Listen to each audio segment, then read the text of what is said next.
Hey tribe, hey friends.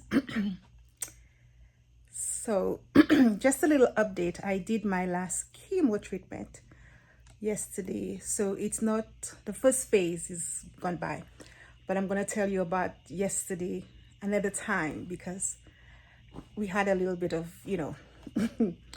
But I wanted to just talk about I get a lot of compliments especially when I go to get my treatments, and all the nurses tell me how I don't even look sick. You don't look like a cancer patient. You don't look sick. You look really well. And I think one of the reasons is my hair. So most cancer patients lose, the hair. And I was very, not strategic, but I've been there before and I've been bald. Nothing against being bald. But there is something about losing your hair involuntarily.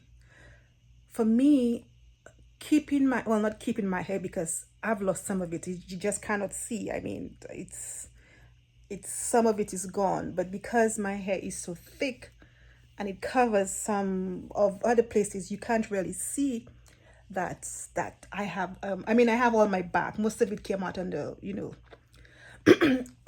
the front, so we can't really see. And with cancer, this is the first thing to go after one of the first treatments. You lose all your hair. But I didn't want the look of sympathy, and something about a woman and her hair.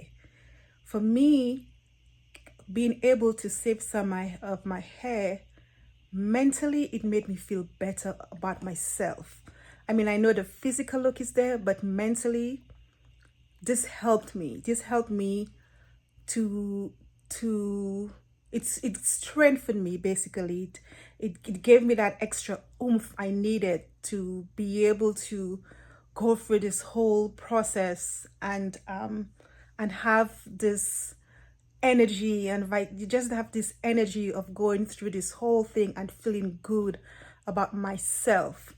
So anybody, or if you know somebody who is going through this, and there are little things that they can do to make themselves feel better mentally and even physically, because cancer and chemo rages your body when it comes to your physical look, and mentally is another story. So is there anything that you could do, or somebody you could help them do something to be mentally stable, because it takes a toll on you. And yesterday during one of my last treatments, what's supposed to have gone smoothly didn't go as smoothly, but I'll talk about that in another time.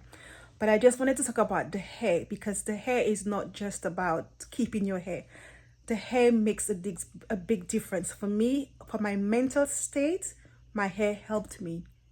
It did something for me mentally, and then it comes back to the physical. So eventually I may probably cut my hair when I go to the hairdresser and to my loctician to see, okay, tell me the damage, because I haven't done anything to my hair since end of March, April, when the whole process started. So I haven't done anything.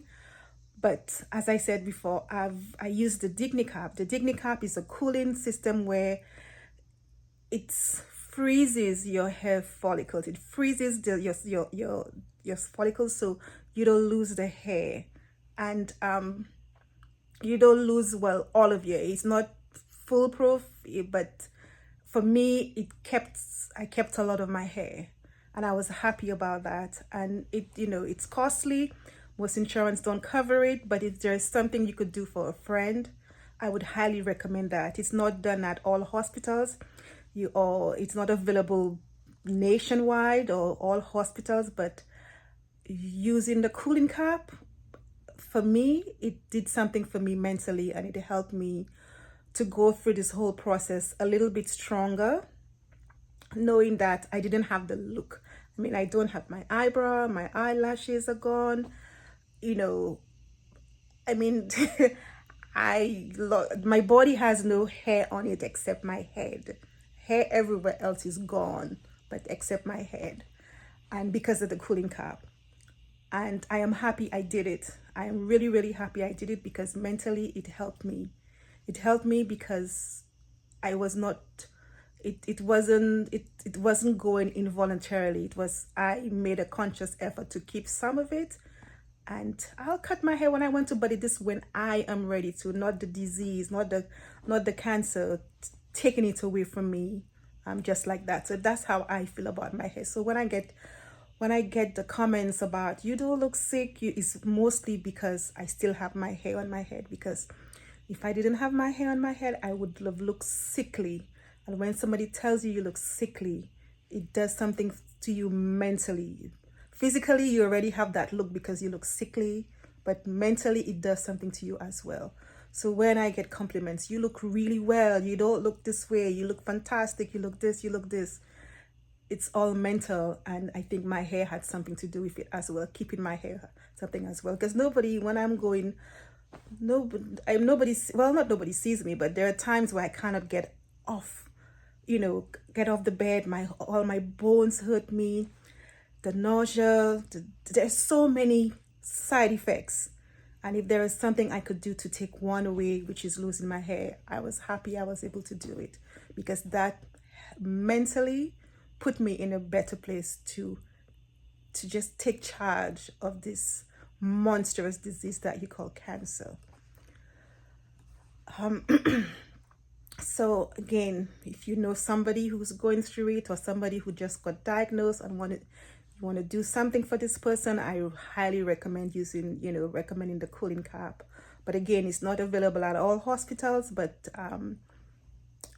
something that, because it takes an additional machine, it takes additional staff as well. But at Emory, I had a wonderful team, and once you let the nurse know that you want to do the cooling cap, they put everything in place for you. But for me, it really, really helped me. And I may cut my hair, later on in the year, but it's something that I would do because I want to, not because the cancer took it away from me. So it has really, really helped me mentally. It's hard for me to come out there and say this, but I'm going to come back and tell you about yesterday. Was a little bit of an adventure, scary adventure, but I'll come back and tell you about it yesterday, because today was just a day of rest for me, because I had a really long day yesterday from from my infusion that had a little bit of challenges, but everything went well eventually, and